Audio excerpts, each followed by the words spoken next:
And welcome to episode 38 of the Brewed Sages, Stormbound players with a head for the game. I am Freeloader. With me, as always, is Sabaiku. Sabaiku, how's it going tonight? Fantastic. We are also joined, I am happy to say, by a guest host tonight, the one, the only, the second or third time you've been on this show now, Thomas. This has been the second now. Are we sure about that? We need somebody to go through the logs and check and make sure. Well, welcome back, sir. It is great to have you. Thanks so much. Thanks for having me on. We are the Brewed Sages, easily the second best Stormbound related podcast in production. And as a reminder, you can always follow us at Brewed Sages on Twitter. Or for all of you who've always thought that sailing takes you away to a place you've always dreamed it could be, our email address is thebrewedsages@gmail.com. So, guys, normally we have all kinds of news, community events, which are all going on still. But the reason for this episode is quite possibly one of the most influential patch notes to ever drop, certainly during Sabaiku and my time, I'm going to say. I'm not sure if Sabaiku would agree with me. Sabaiku? Feels like this is maybe the biggest set of patch notes we've had since the introduction of the Brawl in the first place. I think that's true, and I feel this just feels like it's a seismic shift in the game. So we asked Thomas if he would like to come on in and throw an actually educated opinion to go along with ours. Right. And that's what we're gonna do. We're gonna dive right in, guys. So first up, the New Balance changes are coming up. Temple of Life is getting a pretty big rework. Sabeko, you want to walk us through this? Yeah, the Temple of Life is going to consider now all friendly units instead of just surrounding units. So removing that positional constraint, Which is but good. it will affect fewer units at all levels. Instead of maxing out at 6 units, it'll max out at 3 units. It also now will attempt to spawn a 1 strength copy of itself on the tile behind, and its strength is down from 3, 4, 5, 6, 7 to 2, 3, 4, 5, 6 at all levels. So this is now a structure that is in line with the Hearth in terms of mana cost and strength. The effect is very, very different now. It still vitalizes units. It'll vitalize anything on the board. So that's nice that you no longer have to position around the tower. The copy that it spawns behind is the interesting mechanic here. The first time we've seen a structure replicating itself. Yeah, Thomas, what do you think of the sort of spawn effect here for a structure to a structure? So that one is really interesting. Someone had asked it on the Discord, and I wasn't able to be on very much this afternoon.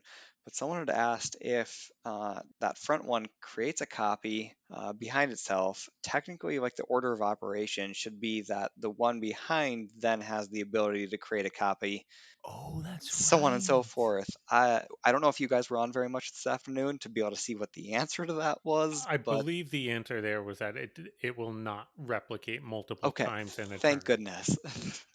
So it's not clogging up your board on you. That's right. For those of you who don't understand what we're talking about, at the beginning of your turn, if you haven't noticed, because you don't have a ton of structures, there's actually an order to the activation of the structures at the start of the turn. So it starts in the uppermost, leftmost cell that there's a structure, and it works left to right and then down. So Thomas is absolutely right. If you place this in like the third row, then the spawn that it creates in the second row should then activate itself. Thank Just goodness. keep growing. I know. It's like you place it once, it lives, and it creates roots all the way back to your base. Okay, so it is good that it doesn't do that. It does make Mhm. it slightly less absolutely ridiculous. So in my opinion, that's a good thing. This kind of feels like, hey, we're looking to incentivize siege breakers to find a meta spot again, doesn't it? Yep. Well, I don't know that that's enough to make this temple see widespread play here. It's an interesting effect. Like it's really cute. I really like it. But vitalize, like we talked about previously, just is not that important. Now, we've also talked in the past many times about how having a positional constraint on cards kind of makes them very difficult to use. Hmm. Without that, now you can just vitalize anything on the board. That's really cool. I don't know if it's as good as just giving a raw 4 strength to something like the Hearth does. Well, remember though that you've pointed out this, and I'm a big believer that you're correct, Sabaiku.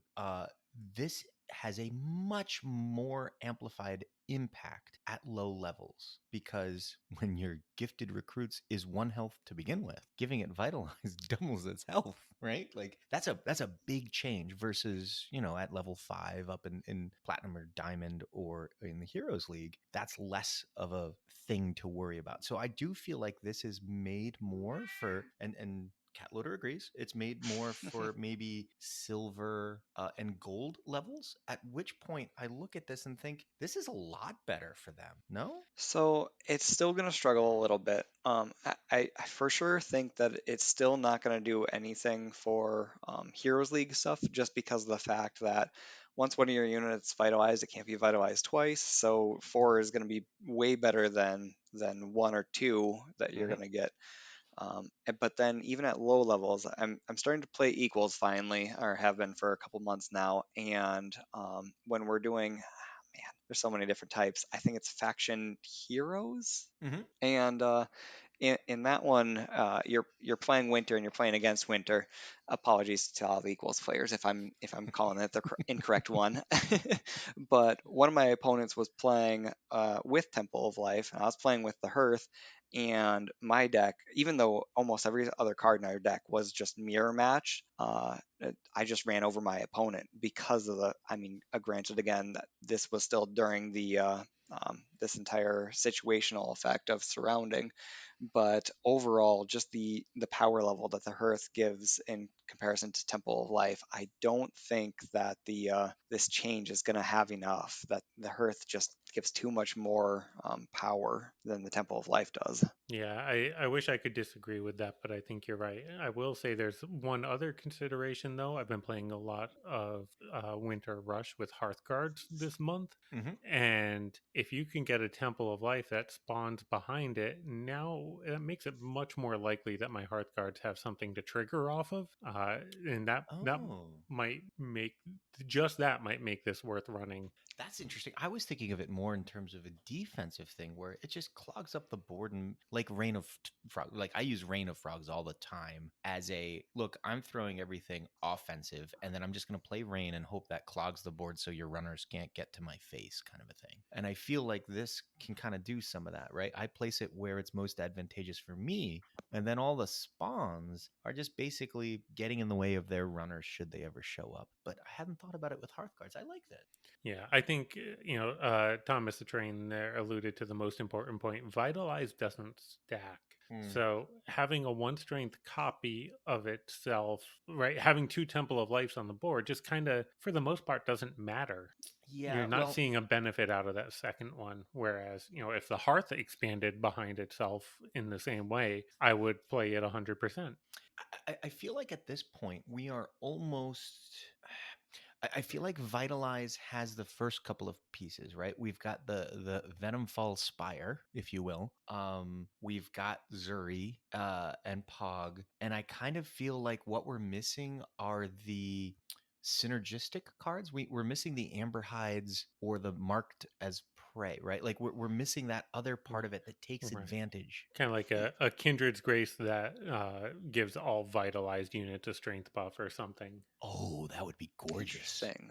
I Ooh, agree. There's got to be something else to take advantage of the vitalize because vitalize in and of itself isn't doesn't enough. doesn't seem to be doing quite enough. Right. Yeah, exactly. But if your units were vitalized and you had some sort of payoff card, that would make the spawn so much more relevant because holy smokes, even if I execute the main tree, I still have to get rid of all the roots. Otherwise, the payoff card is still active, right? For now, let's move on from Temple of Life to Temple of the Mind. And Thomas, why don't you walk us through this one? Oh boy. All right. So the ability still triggers at the start of the turn, but now grants or removes if already present fixedly forward movement to the leftmost unit in the hand, then Ooh. destroys the weakest confused unit on the board. Oh, So, clarification there. Does anybody know? It no longer says, and I assume this is just a typo in the patch notes. It no longer says friendly confused units. The card text on Kitty also no longer says friendly confused unit. Ew. So it is quite possible that you could combo this with Fluffy or Sweet Cap. No, because after they get confused, they will move incorrectly at the start of your opponent's turn. Oh, good point. And they'll And never still be confused at the they'll start never of your still be turn. correct. So I guess it doesn't matter until they create some sort of on death confuse enemy units kind of card. The only cards that could be confused at the start of your turn are yours. So I guess it's not relevant, but it's just very interesting interesting. to point out. Yeah. So one of the other things to point out with this card, after thinking about it, so you can only move your cards around in your hand on your turn. I don't know if you guys have ever played around with it. You can't do it on your opponent's turn. So if you're going to try and take advantage of this ability, after you play your Tempo of your mind of the mind, you have to move the card that you want to have fixedly forward or remove it to the leftmost hand before you hit end turn. And I could see a lot of people, myself included, making that mistake. End turn and then, Wait, oops. no. Even worse, after you give it fixedly forward, you forget to move it out of that spot Oh on your left hand no. side, and then it takes it away. Oh no. Exactly. So Yeah. yeah, just something to just pay attention to because I 100% think I will do that many times over the course of playing with this card. I I really like that you now can control what gets it. Absolutely. Yeah, and that's really, I think, what was missing from the previous version is just a degree of control over the outcome. Mm-hmm. Yep, yeah, this has that. Look to your point, Thomas. You can't shuffle your cards around in your hand during your opponent's turn. So if you play all four cards from your hand and one of them is the temple, or the temple is already on the board, then it's going to be random for you. But other than that, as long as you're keeping something in your hand, you can control what that is. You can give it fixedly forward. You can make sure it's your Hearth Guards or your Grim Couriers or Siren of the whatever. Seas.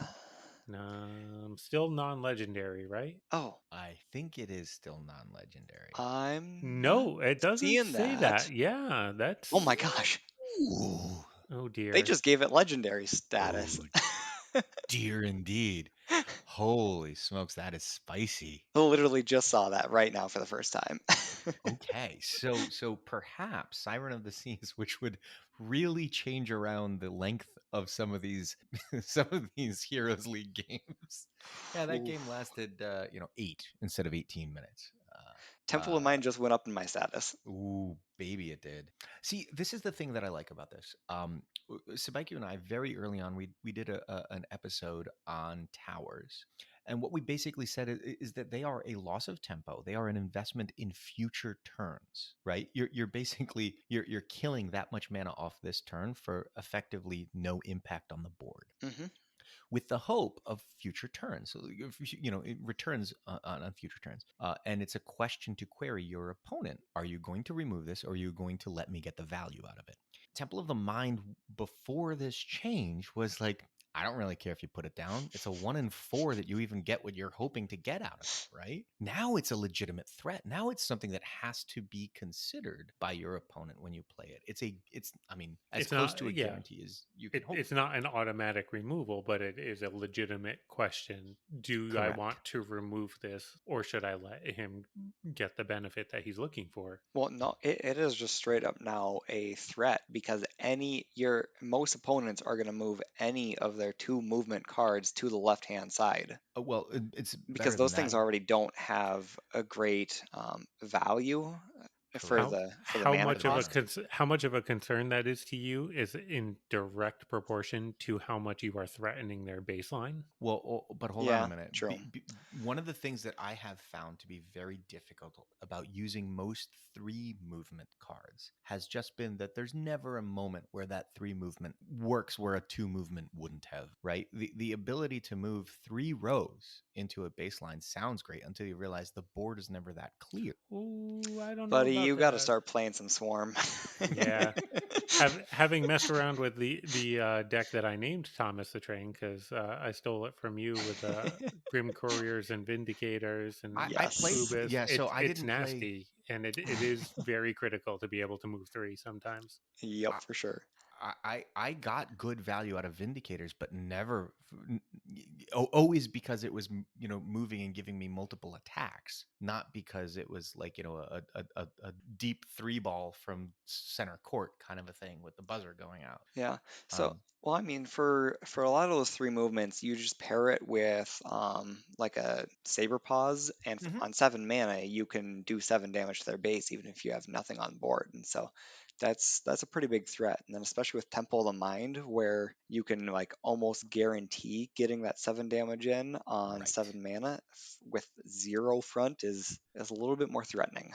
That's a lot more threatening, right? Like I think the Temple of Mind increases the value of 3 movement cards in the game. Hmm. Now, the real question here is, does the Fixedly Forward stay on the card if you cycle it away next turn? Does it currently? I I never don't actually believe, ended up testing it. yeah, I don't believe that it does, but I am nowhere near 100% on that one. So far, I've been very happy with the way Sheepyard's been consistent with the a card has memory when it's cycled kind of rule, right? So Ami, for example, I can get it up to a 12 I can cycle it and it shows back up. It's still a 12. And we'll get to something else a little later. Foreshadowing. Where that same rule applies, that cards have memory of their state when they are cycled, and I like that. That gives the player a lot of flexibility, which I think is key to the game. So let's hope. But as soon as it shows up, we'll certainly test to make sure it's Sebeku. That's a very good call. Let's move on from Temple of the Minds, and that's it for temple balance changes, both of which I think are positive, right? We would call these both buffs. And Absolutely. let's take a look at Queen of the Herds. Who wants this one? Sebeku, you're up. Let's take Queen of the Herds. All right, this is just a straight strength buff, just Mm. up 2 strength at every level. It used to go from 6 to 12, and now it's from 8 to 14. 8 to 14. That sounds familiar. It's a lot of strength. Is it good enough? I'm not really sure, right? Like the main driver behind Queen before was the interaction with Bucks, and you don't get that anymore, but it still puts a lot of stats on the board. You know, you put out your Dreadfond, your Mindless Horde, your Siege Breakers, your Doppelbox, your Pan Heralds, right? Like it's all good. I just don't know that it's quite enough. So the thing that I really liked about Queen, even after the nerf, right, is that it's targeted draw. It is a demonic tutor paired with mana acceleration, right? I play it, and not only do I draw 2 cards that I didn't have in my hand, but then they both get played for free. And in a game that's all about cycling, especially cycling to a power card, that seems super powerful. So I haven't understood, like, I've gone up against Queen decks. Thomas, I'll ask you this. I've gone up against some Queen decks and thought, wow, that felt very powerful. And yet they haven't really stuck. Why? What's going on? Without having movement, they end up just get losing anyway. And most of these other decks just have like the Siren of the Seas types of effects where it's, yeah, that's cute. Well, I win anyway. And that's just kind of that's really what's happening, and that's the reason why Queen hasn't stuck. But up in the upper leagues right now, there's a massive battle for kind of these mid-rangey types of decks, and it won't take a whole lot for Queen to become kind of like just another big powerhouse of mid-rangey. So I do think that Sheepyard has to kind of play this fine line with Queen. They definitely can't bring her back down to 6 mana, even if they were to reduce her strength because of the total overall value that she'd put on the board. But going up to 14 strength is going to be kind of the same issue as when she was at 12 strength.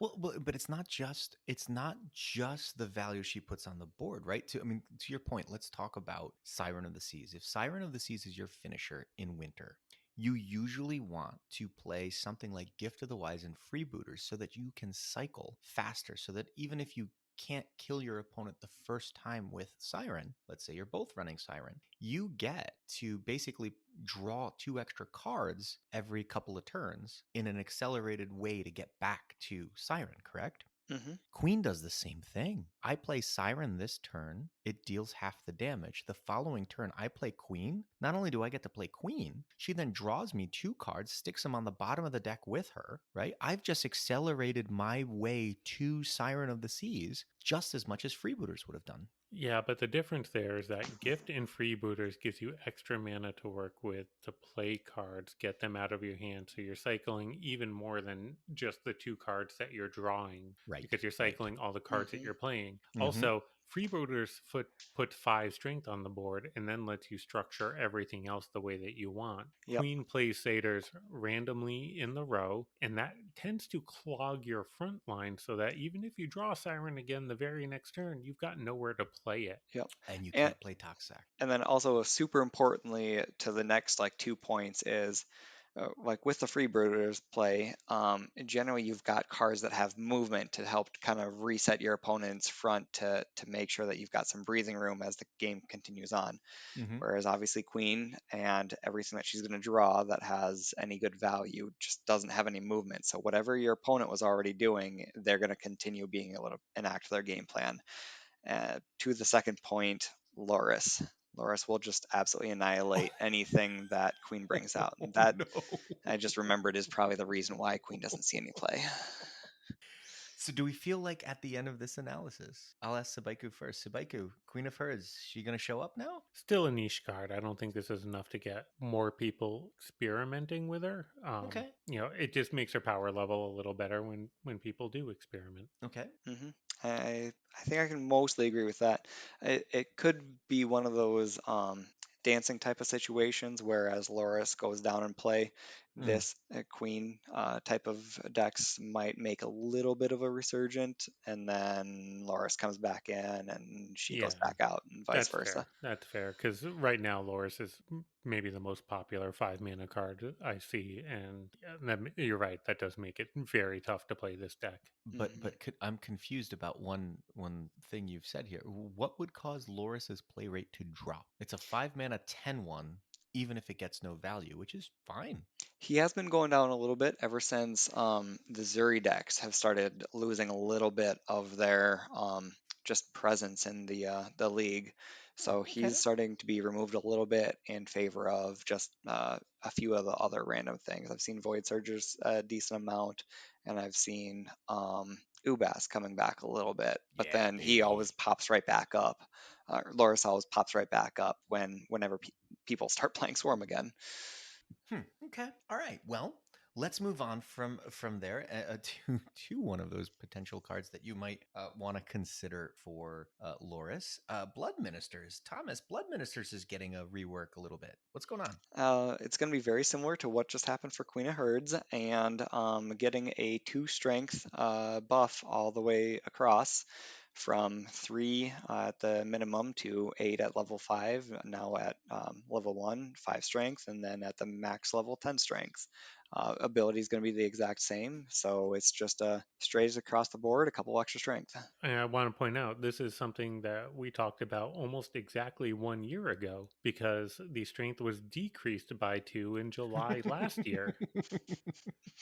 So apparently, Sheepyard felt like they nerfed Blood Ministers out of the game. They wanted to bring it back. I gotta say, I still occasionally do see it. It is still pretty good. I think we'd have to go back and listen to what we said at the time, but I think we both said that the nerf was deserved at the time.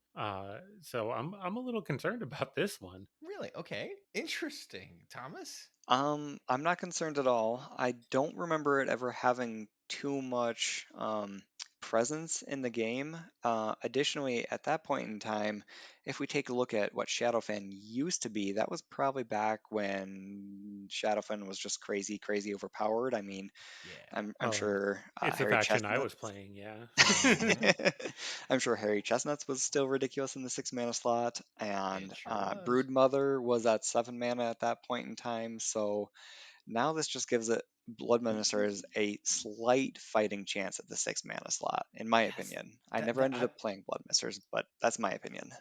I'm glad you mentioned it because that's where my head went. Was last year Blood Ministers was basically the other 6 mana card to play with chestnuts. Now you've got Cordia, and I'm trying to decide. Just sort of in an aggressive deck, I think there's no question Cordia is still better. In a just sort of general use for Shadowfen, which one of the two would you rather run? And I'm not even sure after this buff that I wouldn't rather have. Now, granted, Cordia, she's a legendary. The odds of you having both at level 5 means you've got a lot of options in your library, and congrats. But I think my Blood Ministers would have to be level 5 before I would pick it over Cordia. That's Maybe. fair. No, that's reasonable. And Blood Ministers doesn't have movement, so if you are trying to convert something up above the cap, then it's just kind of a useless card. Mm-hmm.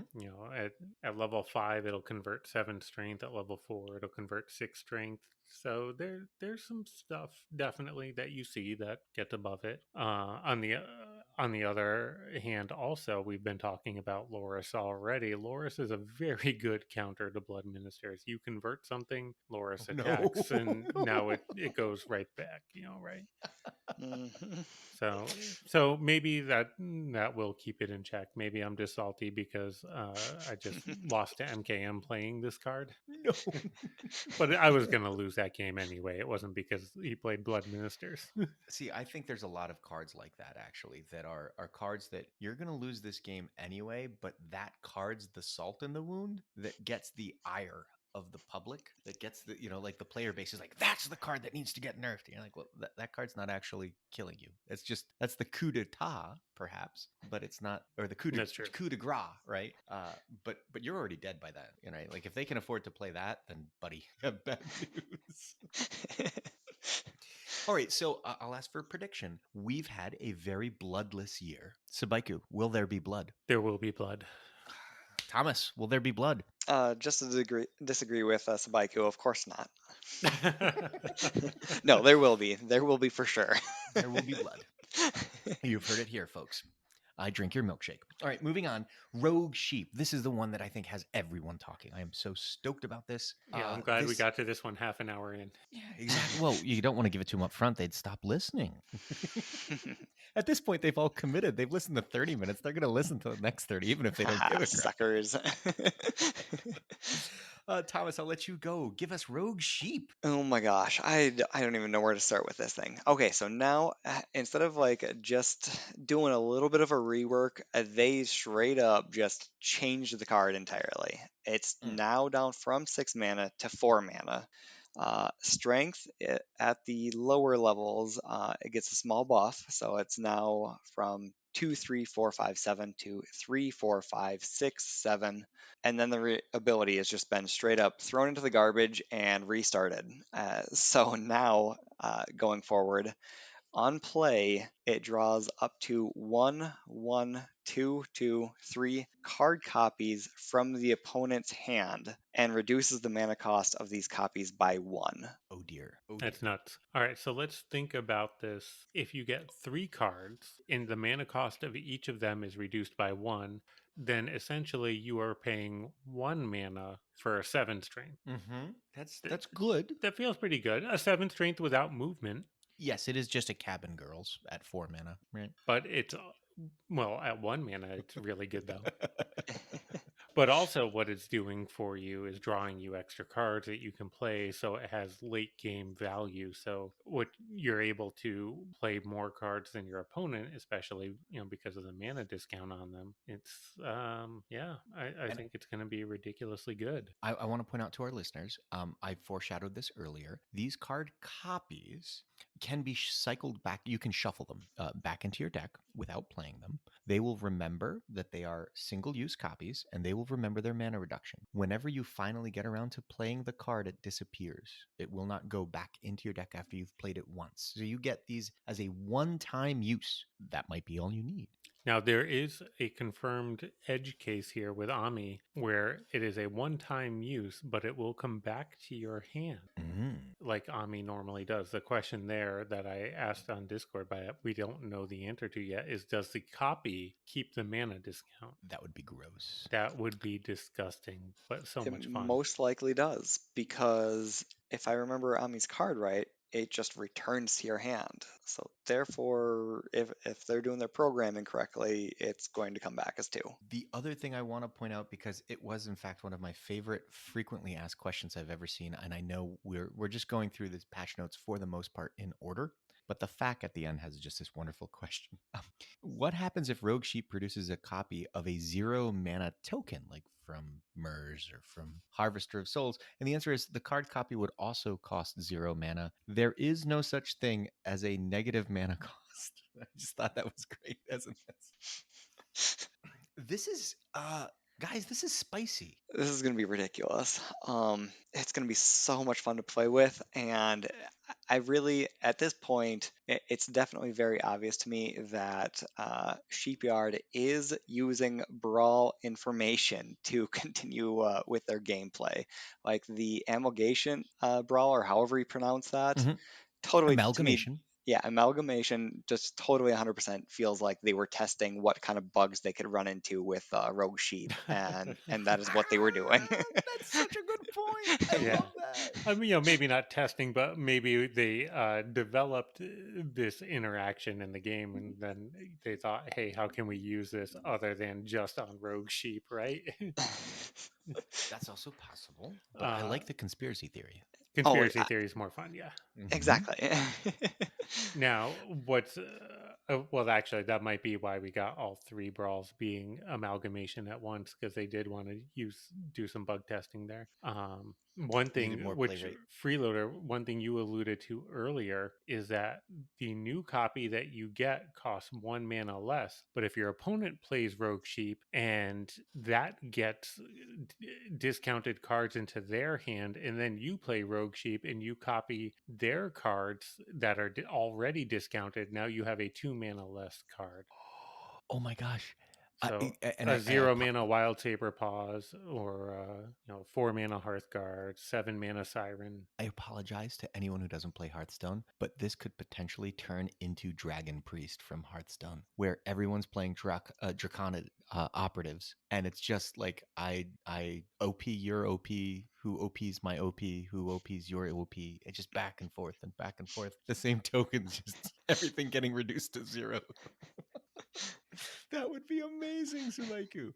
Now you also Terrible. earlier today. Amazing, but also terrible. Also terrible, yes. You mentioned today another change to this card, which isn't apparent from the patch notes, and that is that this is no longer an on death effect. Yes, this is an on play Correct. effect, This as is Thomas on the trainer play. said. Yep. Ooh, boy. So That changes things a lot, doesn't it? it does. So it does say its ability is reworked from scratch and activates on play instead of on death in the patch notes. I probably did Oh, not read that thoroughly the first time because I was so interested in the mechanic. Um, yeah, so that's very important because if it were an on death mechanic still, you would run into situations where your opponent plays around it by just not putting anything large enough on board to actually kill Rogue Sheep. right. And then you're left playing it out of your hand and your opponent killing it on their turn when you can't get the benefit of the draw. So you Correct. definitely need it to be an on-play mechanic in order to draw mana discounted copies, You could just make it a Shadowfen card and just rely on Toxac. which would be so much fun. Wouldn't it? It's like, hey, I play this Rogue Sheep card. I play another card from my hand that costs 2, and hey, I just made room for 2 cards in my hand, which just magically appeared, and their reduction is 2 mana. It's like a free Toxac. Synergy. Unfortunately, we're stuck with all factions being allowed to use it, but I gotta say, I think it fits so much better in winter than anything else right now. My assumption here is that the mana gain from Gift or Frozen Core or Dawn Sparks or Javana or whatever will allow you to really take advantage of this in a way that no other faction can. So here's the Possibly. fun part. I'm actually going to disagree with you, and this time I'm actually going to Ooh. be serious. Nice. Oh. Okay, let's hear it. Wait, Okay, you haven't been? So the issue with playing this in winter means that if your opponent is also playing this, yeah, you've got your gift of the wise that you can take advantage of mana acceleration, but then your opponent is getting the same thing, and they're getting a cheaper gift of the wise. They're getting more mana out of their gift of the wise, and the things that you're getting from them don't have as much of an impact as them getting some crazy mana acceleration if they're like Swarm Rush and suddenly getting 14 mana. As you know, Swarm Rush, when they can get ridiculous amounts of mana, or when it can get late game, they can be rushing across the board in a single turn, even without front line. So somebody like that suddenly gets some of this kind of mana acceleration can be a massive, massive edge to them that you will never otherwise see. Wait, are you proposing playing this in Swarm Rush? Maybe. Well, all right. I'm going to disagree with you there, Ooh. Thomas, Oh because boy. I think that in general, those decks are not built to handle the mana acceleration in the same way. In a Swarm Rush, if you give it 5, 6 extra mana on a turn, but at the cost of a card, there's 3 cards in hand that weren't going to cost that much mana to begin with, right? Those three Well, cards are probably like 6 mana worth of cards, so the gift is wasted. so your average Swarm Rush deck, or not like Reckless Rush, because that one has an extremely low mana curve, but Sure. just general Swarm Rush, your average mana cost is still around 2.5 to 3 mana per card. So a 4 card hand is still about 12 mana to play the entire hand on an average turn. And so you Yeah, but still will when on one of those cards is gift, you're already sacrificing. So now you're crap. playing You're eight to right. ten mana worth of stuff for 8 to 10 mana, right? You were playing gift for 8 mana, but the rest of your hand only costs 8 anyway. So Right, this is the freebooters issue. there's Dang definitely it. decks where it can work, but I don't know if that's necessarily it, right? You have to be able to not only play the rogue sheep, but you have to be able to play the rest of your hand first, so you can maximize your draw from rogue sheep, so you can maximize the mana discount and maximize the tempo that you get, right? If you're Yep. trying to maximize the tempo and the value that you're getting, you need to be able to accelerate your mana so you can play cards, play rogue sheep, and then play more cards. Yep, this is true. But okay, so you still want to do 'cause the reason I'm using Swarm Rush is just because it's Mhm. going to be the opposite of what most people are going to be trying to do with Rogue Sheep. And Yeah, so no, it's I like if you agree. can go to the most extreme on the one situation, then you can pretty much do everything in between. So if we go back to the Swarm Rush, for example, and you do like a gifted recruits and then your Rogue Sheep, you're going to get 2 draws, and you want to do that like on your 6 mana turn to hope to get the gift that should hopefully be in their hand around their 7 or 8 mana turn. That means that, yeah, you're going to get potentially their gift, and if it's an Oath or a Siren, that's still going to feel pretty darn good. That's fair. That's true. And we're also discounting the fact that you can cycle that gift away, right? If your hand is cheap, you can cycle gift back into your deck, and then you can draw it later when it's more advantageous for you. Maybe When you you've draw got it your with Rogue Vindicators and Sheep, right? Ubas or whatever else, Well, I yeah. mean, just think about the fact that you just played Rogue Sheep and then cycled Gift in right afterward, right? You'll be able to Gift and then Rogue Sheep, and then that's kind of like acting like your freebooters there. Yeah, I like it. What I went to, and maybe this is just kind of like how my mind works, and I admit to being weird. But what I went to immediately upon reading this card was, oh, well, what are the average cards I'm going to pull, right? So I think in my mind like an hsreplay.net webpage showing me the list of most frequently played cards in the game. And most often this is going to give me a gifted recruits. Right? Like, Yeah, can we agree on that? Right? Like, I'm going to get a 1 mana gifted recruits out of this. The most often card I'm going to see. Why? yep. Because it's the most often played card in the game. And a 0 mana green prototypes. Sure, which is great as well. Yeah. I'm not discounting either of those, but I'm not looking at either of those and thinking, "Boy, I need mana acceleration to help play this stuff." I see this as a wonderful mid-range card because in mid-range, I am trying to produce more value than my control opponent can remove, and at the same time, I'm looking for just as many cheap removal cards, be my own gifted recruits, my own green prototypes, my own cheap stuff, whatever it is, to just be able to trade and fend off my swarm or other rush opponent, right? Because mid range is worried about just getting overrun. It needs some cheap cards in there to stop that from happening. This is who wants it. Mid range wants this card. Sure, I could definitely see that. Put it in a heavy mid-range deck that is trying to Yes. outvalue control, but Mm-hmm. now this lets it keep up on tempo in a situation where it would otherwise fall behind, right? You play this Correct. Yep. on 6 mana, and you just get something cheap. You can play with it for free. Yeah, this is Right. true. Exactly right. The real I question. don't. Oh, I do you actually want this to be level 5? Do you even care? I look at this and think Mm. level 4 is probably good enough. Late game, you want it to be level 5. You want that extra Sure. card Okay. to yeah. If it's really, going very late yeah. game It though. Well, also let's think about, did you play Murs on 3 mana to start the game, right? Like now Mm-hmm. you're able to just dump a card from hand for 0 mana. And Sure. if you can dump one card for 0 mana, play one other card and play Rogue Sheep, now your hand is refilled. Like that's pretty good. Mm.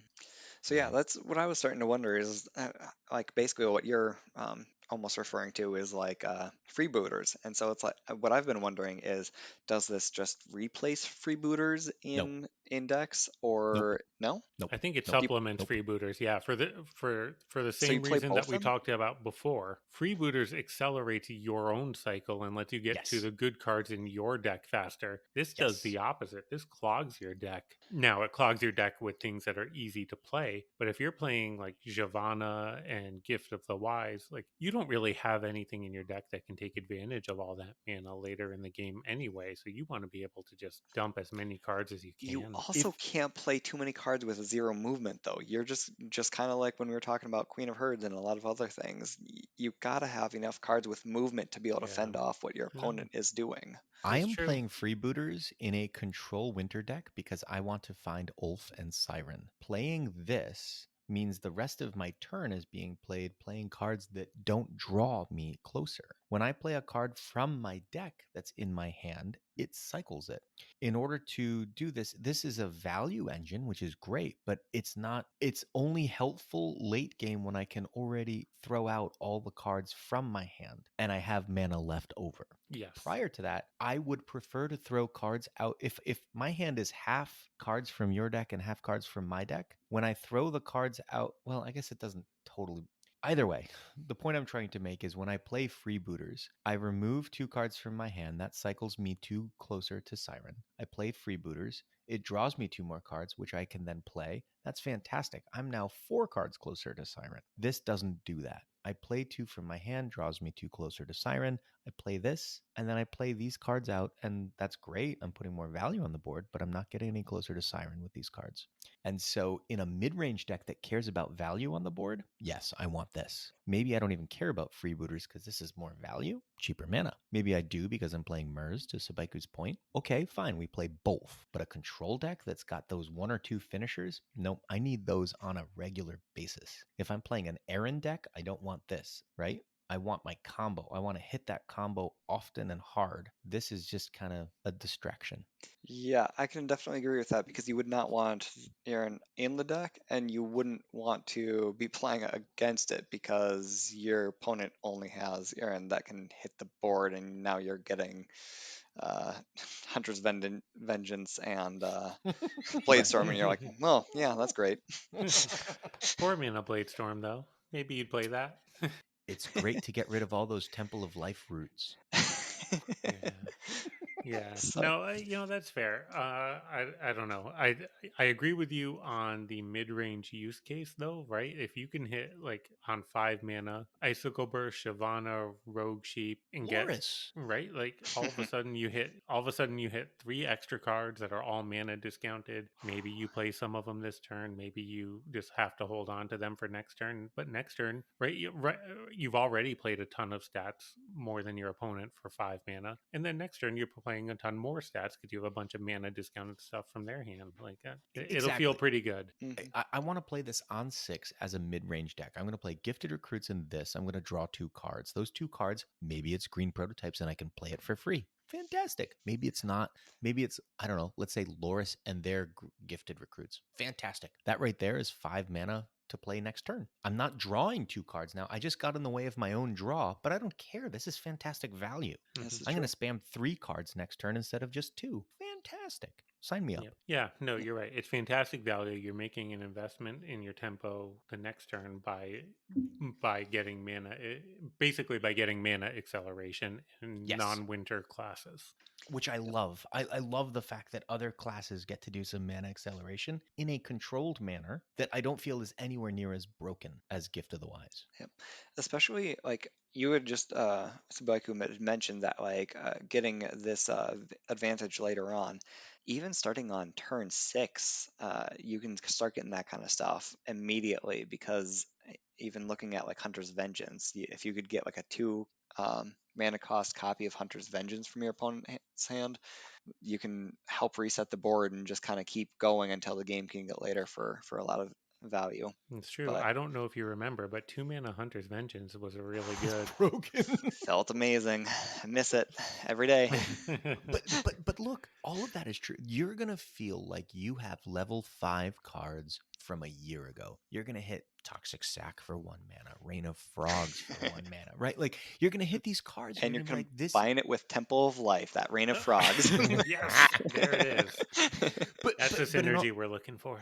but in all seriousness, 1 mana reduction, like Sheepyard has correctly identified that the 1 mana reduction for level 5 cards is insane. It is such an unfair way to have to fight a game out when your opponent not only gets to do stronger stuff, but do it for less mana. No, it's true. We've learned definitely over the past year of these tweaks how much 1 mana really matters, and getting cards that are 1 mana less is very good. But paying 4 mana upfront for it, you got to remember you are taking that tempo loss, like we Yeah. talked about with the tower beforehand, right? This is basically playing a tower, right? This is like playing Frozen Core.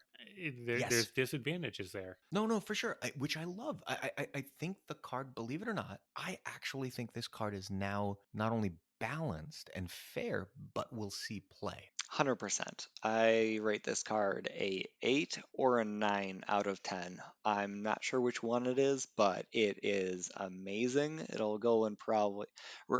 I recommend anyone that has it. Well, if they're decently high ranked enough, if you've got it at level 3, jam it in every single deck and Yes. find out what combos you can create with it because the things that we've talked about tonight is just scratching the surface. There is so much untapped potential that I cannot even fathom. So I need everybody's help to come up with the most absurd things that we can do with this thing, and just go hey with it. No, you raise a good point here, Thomas. If it costs 4 mana, just jam it in every deck. It's a neutral card. We have other cards like that, right? Like Siege Breakers, Edric, Beasts of Terror. There's a lot of competition at that 4 mana spot for something that you can just kind of make work in any deck. But for testing purposes and for helping me out figure out how we can break this, help me out. Yeah. Put it in all- everything. All right, That's right. you heard Thomas the Train. Put it in every deck. Record all of your games. Get them on YouTube and ping him for every single one. Please and He thank you. promises to watch them all. Look, Edric is the same exact card, except it only casts 0 mana summon militias. All right, it's the same card. But it's good. I know. I'm just saying. I understand. Like this varies your game by a lot too, right? Exactly. This makes This every adds game spice. fun. This makes every game interesting. This makes every game feel different. Right. For all of you who enjoy playing Edric and getting your free summon militias, imagine how you'll feel with free gifted prototypes instead. Or green Imagine how you prototypes feel copying your opponent's summon militia and playing it instead. for And getting free. it for 0. I know, right? You're gonna be like, hey, it's Edric. All right, we'll close this out with one last note, and that is that even though this is a rework and I think a buff, at the end of the day, this is a better card than Rogue Sheep ever was. Sheepyard has decided that they will be compensating people for the rework. which I applaud because my name is Freeloader for a reason. But I think this is actually really good, Sabaiku. Yeah, if you have this gold bordered and you haven't upgraded it yet, upgrade it now, get your free compensation, and then play it anyway because it's going to be a lot of fun. It's going to be great. And I agree with Thomas. Level 3 or higher, it's really about the card draw and mana reduction of those cards more than it is about the stats of the body. The body itself is a tempo loss. You're going to take the tempo loss regardless, right? Yep. Okay, well, from there, let's move on because it has been coming and foreshadowed and promised. And Sabaiku, Shadowfen finally got its temple. The one that I've been waiting for. In Temple of anticipation. Time. Temple of Time. It's all about the timing. At the end of your Which was so turn. poor. At the end of your turn, remember the state of surrounding friendly units and structures. At the start of your turn, restore 1, 2, 2, 3, 3 of them to that state. So this is the Temple of Time, but also a Temple of Time and Space. It will move units back to where they were if they were pushed. If they're killed, it will resurrect them where they once stood. As long as the tile on the board is not occupied, they'll just come back. If it's a 6 strength unit that takes 5 damage, it comes back to 6 strength. If it's a Look. 5 strength unit that's killed by an even trade, it's back on the board. If you have toads all over the board, they'll come back, at least some of them. Time, space, it's all relative. Sorry, I had to do that. This is fantastic. This is bizarre. Thomas, I don't even know what to think of this. And that's exactly my opinion as well. I am just going to let all the other people that want to test this thing out test it so that I can just figure out what in the heck is going on with this thing. I literally haven't even tried to understand it because I'm not a Shadowfen player so much, and this is just ridiculous. Sabaiku, is this meant to pair with hairy chestnuts? This will work great with hairy chestnuts, which will take some damage, which will heal itself up, which will chip down your opponent. And if they can't get rid of it in one turn, it's getting buffed right back up again.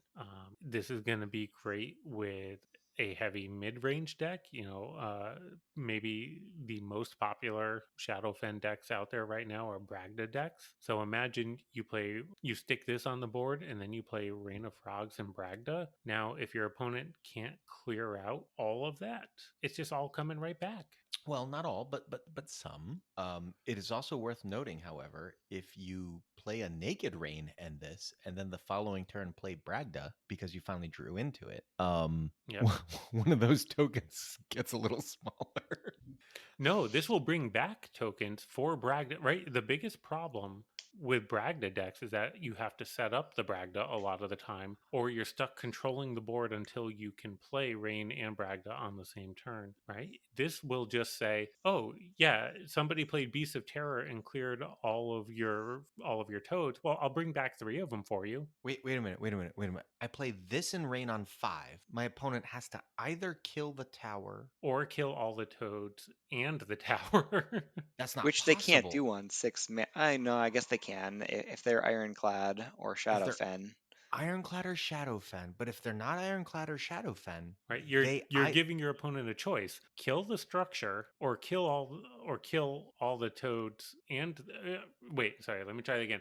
If you kill all the toads, the structure will bring some of them back, so you have to kill the structure. But if you kill the structure, you're leaving the toads for Bragda, right? So on 5 mana, you're giving your opponent a choice: can you clear all of this? If not, pick what I'm going to do next turn. Oh my gosh, this with rain into Bragda, that's a 5 into 6 that I would dream of. Let's be clear, even if my opponent plays Beasts of Terror and I only get 3 tokens back plus Bragda the following turn, I'm fine with that. Hey, what if your 4 mana turn was Azure Hatcher? Oh, good lord. Oh, good lord. I know who the Shadow player in this group is. Oh my gosh. All right, so this might be my 3rd legendary to level 5 just for that. At least it has the same effect at level 4, but the Yeah, the extra problem is strength at level- is probably pretty critical. Right. The problem at level 4 is that Beasts of Terror and green prototypes, if your opponent goes second, they could even use gifted recruits. That's rough. Yeah, it's a weird mechanic. It's going to be really cool. we've talked in the last couple episodes about Arthas's Chonk Beam deck. Like if you stick this in just a heavy mid-range deck, you're gonna play Cordia, you're gonna play this, you're gonna play Sunbeam, you're gonna play Flameless Lizards. Like just anything that you play that your opponent can't remove just is a threat. This Can you with, imagine? Play this with flameless. Cordia. This with flameless. Oh Freeloader. with Cordia. It brings back structures. Your eggs Oh pop. my gosh. If depend now, obviously positioning matters here, right? But think about it this way: if your eggs are further ahead on the board, well, no, because the units will spawn, And yeah, but they won't move. but they won't move yet won't move until yet. the temple has Mhm, triggered. Oh, so mhm, you cannot have infinite eggs, I guess. No, you can't have infinite neg, but you are really pressuring your opponent to not only clear all the eggs, but then also clear this. That's true. That's a good, that's a really good point because you can't have infinite eggs, but if your opponent doesn't clear the dragons, then the dragons will just keep on healing up and moving, and yeah, that should be okay. I think it would work out just fine. I was just looking at this with Flameless Lizard and then imagining you're sitting on Sunbeam, Oh yeah, that'll work. right? Like just, I don't know, kill the Flameless, don't kill the Flameless. It doesn't matter to me. I'm playing Sunbeam next turn. Oh, Thomas, this has me scared. Yeah, no, you guys are just the worst. Now I have to remove Edric because I have to make space for both the new Rogue Sheep and now obviously Siege Breakers. Siege Because, Breakers, I yeah. know. The good news for everybody playing this game is that this is a legendary. The number of people who have the resources and library capable of producing this at a playable level for whatever their library can support, very small. We're Or not if- going to see this For a couple of months. $10, you can buy the new legendary card pack. Well, yes, but that doesn't really get it into a No. playable state for us. It just right? gets you one copy. Right. I am not advocating you buy the $10 new legendary card pack. I'm glad you're not, but I might anyway because this seems awesome. I'm gonna tell you, I want to put this in my Make Nuts Great Again deck, and just make Harry Chestnuts nonstop. I will play Harry Chestnuts in this. The following turn, I'll play Witches and Toxac, and who cares? Because Harry Chestnuts is just gonna keep. It's Groundhog Day. Now, I is want to what it point is. out the season reset happens on the first of the month, but this card is not available until the 15th. So you got 3 weeks to stockpile as many resources as you can to try to pack it. I will endear myself to my wife so that she doesn't mind me spending the money on it because I am rather excited about this card.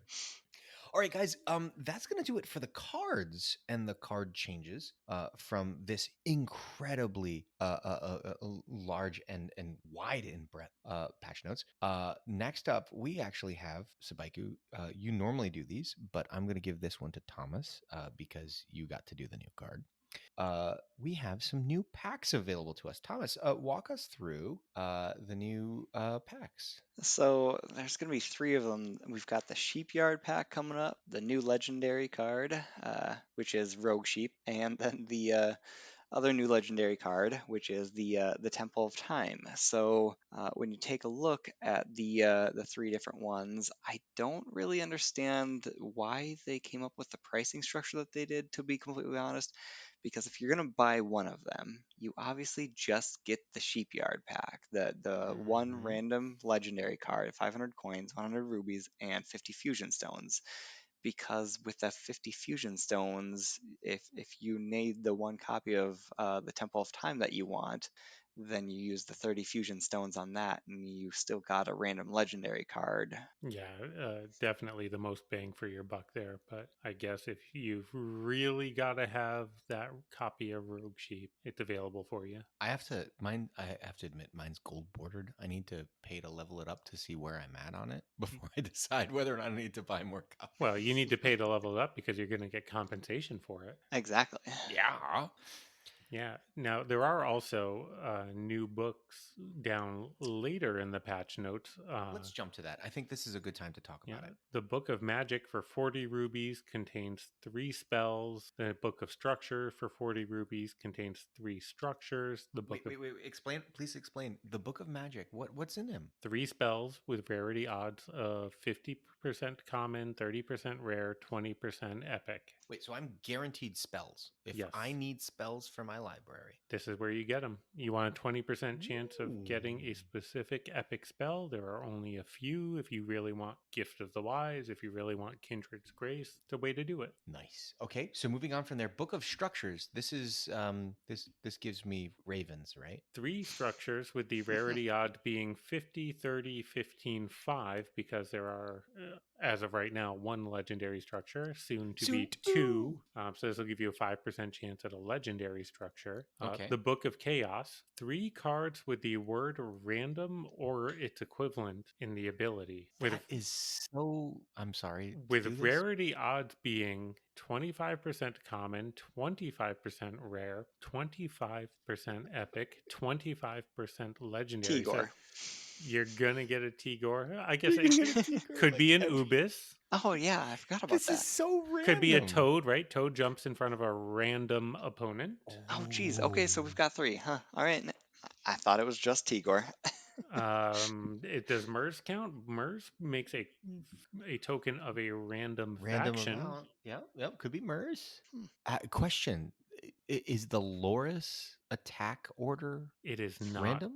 It It is is not It is not not random. random. random. It is Oh, defined. So I did we not should know actually that. go through that right now because I actually just learned on the Discord probably like legitimately only a month ago. Had the thing in level 5 for the longest time, and I always thought that I was just a terrible or very unlucky player, and all my opponents were extremely lucky with Thoris and didn't understand what was going on.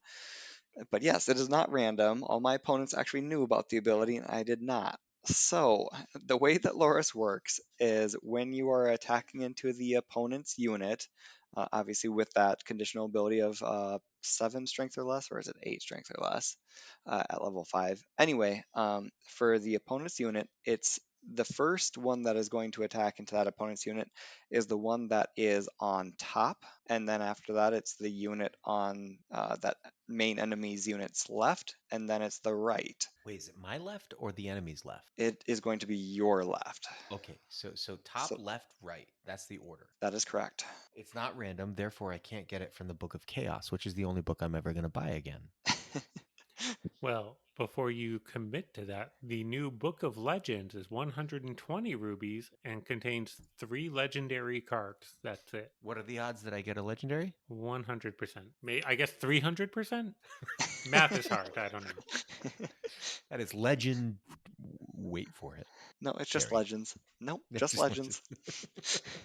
That's insane. Okay, so clearly that has to be all of the pack changes then, right? Well, they have brought down the price on some of the existing books.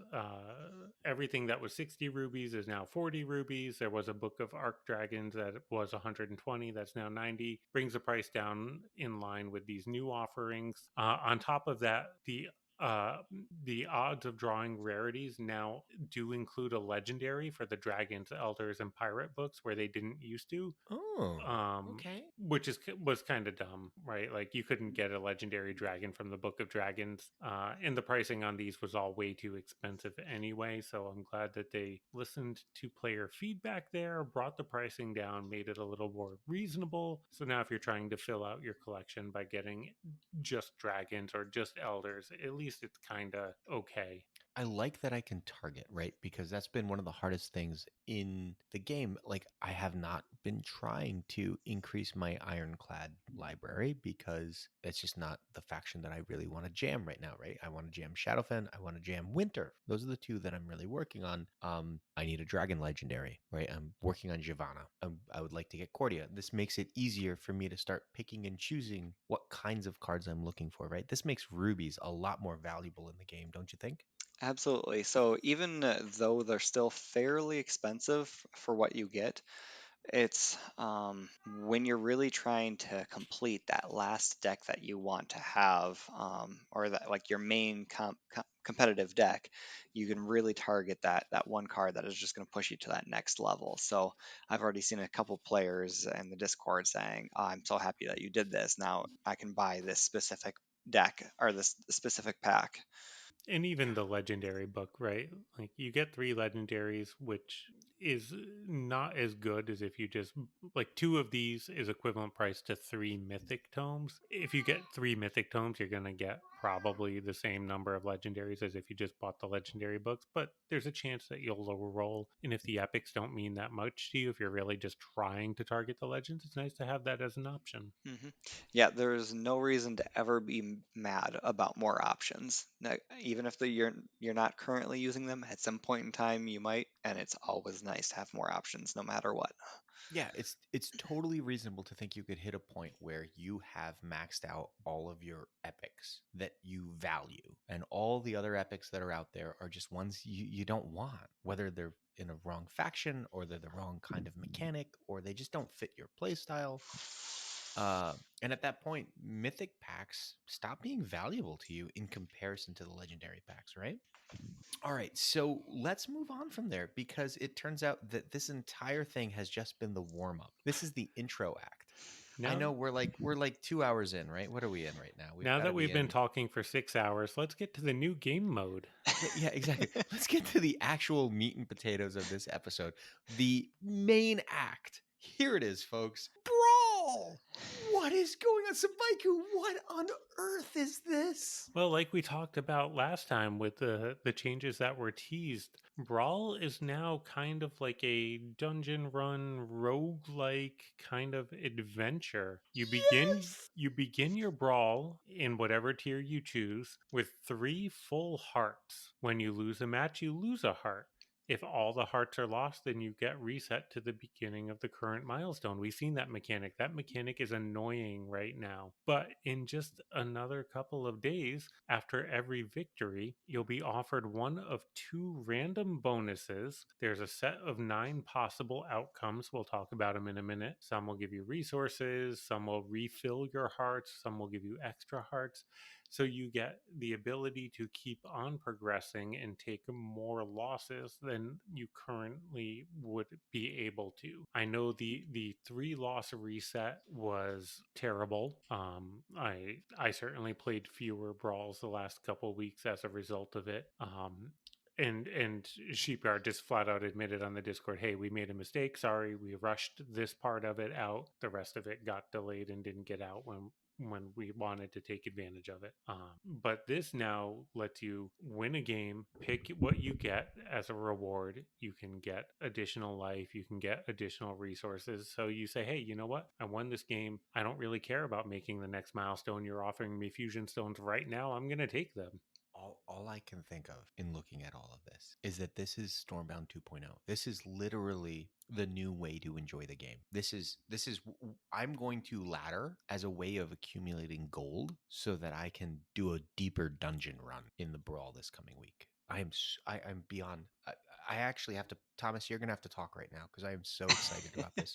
I'm No, just gonna blather for an hour, and and no one wants to hear that. honestly, I could be okay with that too, because I'm kind of in the same boat. I had been on strike ever since the 3 loss thing came out, and then as well as with the 3 heart thing too, for brawls, because uh, I just the 3 losses was such a mood killer. Even in getting one of those strikes was like, well, no, I'm done with brawl, and so I was striking it and I was being vocal about the strike, and I'm really, really, really happy with this change, because I think this 100% makes up for any of the strikes that were even put in place. So like the comparison between previous Brawl before the strikes ever got put in place, or the 3 losses thing, versus now, this is, in my opinion, just a straight up upgrade. Because this kind of creates like its own little game mode within the game. You getting to decide and just having more decisions on what to do. And especially excited for those fusion stones coming up, which I'm already getting a little bit ahead of myself, but this is going to be amazing. Yeah. So, Zabaiku, if I was a player during the Paladin reign of this game, and I think back to my ladder experience, right? Mhm. And like I'm coming back to the game now, and I'm like, oh, okay. So here's what I'm gonna do. I'm gonna go to Shadowfen because it's busted. I'm gonna play that 1 mana Rain. I'm gonna play that 1 mana Toxac. I'm gonna play that super powerful Chestnuts. I'm just gonna win easy. And then I get onto ladder. It's not gonna look quite right. It's gonna look different, right? Sheepyard has changed. What is Heroes League like? what is going on here with this whole other thing and these rewards at the end of the it looks different, but it doesn't look totally different, right? Like I would it would take me a couple of games to kind of figure it out and I'll go, "Oh, okay, so it's still ironclad. Got it. Let's go." Brawl after this? Brawl will look totally different. Now, I don't think it's going to be as different as you think. Like comparing it to a dungeon run in Hearthstone, it's not quite right because in the dungeon run, you add cards to your deck as you go and you build up your power level as you go. Here, Mm-hmm. you're basically taking the abilities kind of break it down into two categories. The rewards break down into two categories: the ability to go farther and take more Sure. losses, or the ability to generate more resources. So far, So there's far, always the that's right true. there, That's fair. Maybe a and I would 13th love. card slot is on the horizon. Well, look, if you want the game to feel different every time you queue up a game, if you don't want it to feel like the same game you just played or the last 10 games that you just played, right? If you want it to feel different, you need to start adding in different things that are random that won't stay around. And so not everybody can have them. So doing things like this kind of dungeon run here, you get a 13th card slot if you want it. Oh, okay. I'm glad you want it. You get to keep it. You get a card that no one else has or that only 5% of the people, you see my point. Hmm. Like you add interest and uniqueness to every match when you create this kind of stuff. This is new and fresh every time you press the play button. Yeah, I will agree with you. Like this looks like fun as it is, but the possibilities for where this could go are endless. And maybe in the future the reward is draw an extra card every turn. Maybe it's all your units have +1 strength, right? There's a lot of things that they could do with it to make it feel more powerful and vary the gameplay. Oh my gosh. Like my eyes are literally welling up as you start throwing out ideas. And I'm not saying that each one of those needs to even be incorporated, but I will also say this: not all of those need to be permanently incorporated. What if this month all of the extra added bonuses are movement based? Would you like fixedly forward on all your units? Would you like an additional movement, +1 movement to all of your units? Like those kinds of options. Next month, sorry, those are all gone. We're just going to do these other things instead. What's really nice is that long term, this could replace the brawl modifiers, right? We just played constructs have 2 movement, like that's fine. But what if Mm-hmm. instead you were making your way through the brawl, and when you got to the 5th milestone, here's your options: your constructs have 2 movement, your dragons have 3 strength, your frostlings have extra strength, right? Like you can tailor it to the deck that you're playing, or change your deck up to To accommodate the match. reward that you got. Oh my gosh, like Sorry, I'm gonna be the Debbie Downer there. Yeah, think of how overpowered the first person that did like their dungeon run in the brawl would be, getting that first modifier, and then from there on out, they're undefeated. So I don't like that idea at all. yeah, No, I but who understand cares? that. But You okay, got to no, no, no, you got to no, no, tweak no. the matchmaking, right? You have Sure. to make sure that there are caps at the really important That's milestones. true. Yep. Who cares? I can add extra hearts. I can heal back up. I take a loss. It's not a big Yeah, deal. no, the things that they've already created are absolutely wonderful, and Well, they'd been saying in the Discord, the devs have been saying in the Discord for a while that as soon as we promise, as soon as you guys see what we're going to do with this, it'll make up for it. We promise. And it was like it's been like a month and a half. I don't know how much I really trust you. I should have trusted them. This is actually legitimately 100% worth it in my opinion. Oh my gosh. yeah, we'll My name run. is Freeloader. I'm paying for the premium pass for the next 12 months.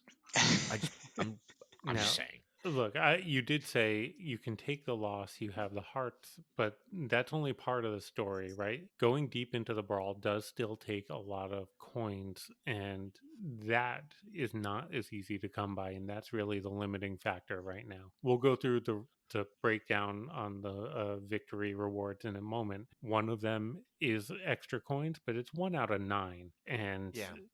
that doesn't make up for how much you're spending, so that's still going to really limit your experience here, and that I think is a shame because it looks like it could turn into a really fun and interesting and new game mode, but the coin requirements are going to keep a lot of people out of it. I think you're absolutely right. So